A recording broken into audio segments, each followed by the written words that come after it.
عورت کے پردے اور بے پردگی کا دلچسپ اور سبق آموز واقعہ۔ ایک گاؤں میں ایک با پردہ خاتون رہتی تھی جن کی ڈیمانڈ تھی کہ شادی اس سے کریں گی جو انہیں با پردہ رکھے گا۔ ایک نوجوان اس شرط پر نکاح کے لیے رضامند ہو جاتا ہے۔ دونوں کی شادی ہو جاتی ہے۔ وقت گزرتا رہتا ہے یہاں تک کہ ایک بیٹا ہو جاتا ہے۔ ایک دن شوہر کہتا ہے کہ میں سارا دن کھیتوں میں کام کرتا ہوں، کھانے کے لیے مجھے گھر آنا پڑتا ہے جس سے وقت کا ضیاع ہوتا ہے، تم مجھے کھانا کھیتوں میں پہنچا دیا کرو۔ بیوی راضی ہو جاتی ہے۔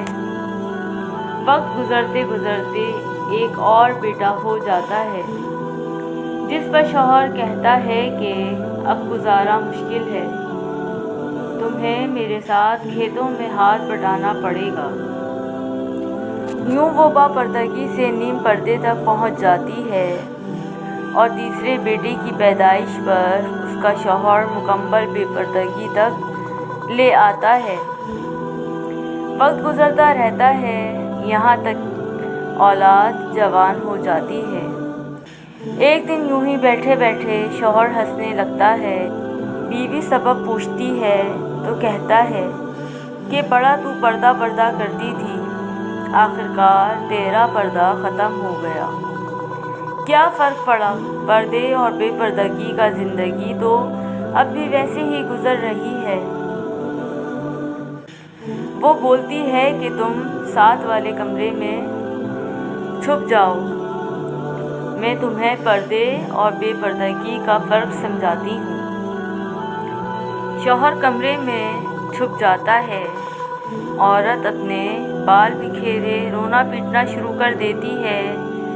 پہلے بڑا بیٹا آتا ہے، رونے کا سبب پوچھتا ہے۔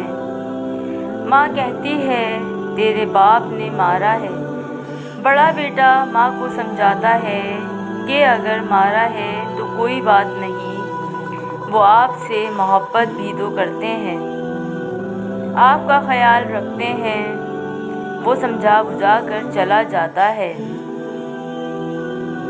عورت پھر سے رونے کی ایکٹنگ کرتی ہے اور منجلے بیٹے کو بلا کر بتاتی ہے کہ تیرے باپ نے مجھے مارا۔ منجلا بیٹا غصے میں آتا ہے۔ وہ باپ کو برا بھلا کہتے ہوئے ماں کو سمجھا بجھا کر چپ کروا کر چلا جاتا ہے۔ آخرکار عورت یہی ڈرامہ چھوٹے بیٹے کے سامنے کرتی ہے۔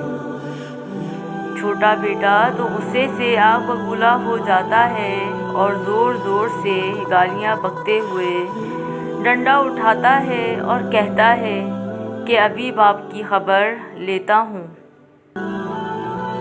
پھر عورت شوہر کو بلا کر بولتی ہے کہ پہلا میرے پردے کے وقت پیدا ہوا تو اس نے تیرا پردہ رکھا، دوسرا نیم پردے کے زمانے میں پیدا ہوا تو تیری آدھی لاج رکھ لی، جبکہ تیسرا جو مکمل بے پردگی کے زمانے میں ہوا تو وہ مکمل طور پر تیرا عزت کا پردہ اتارنے گیا ہے۔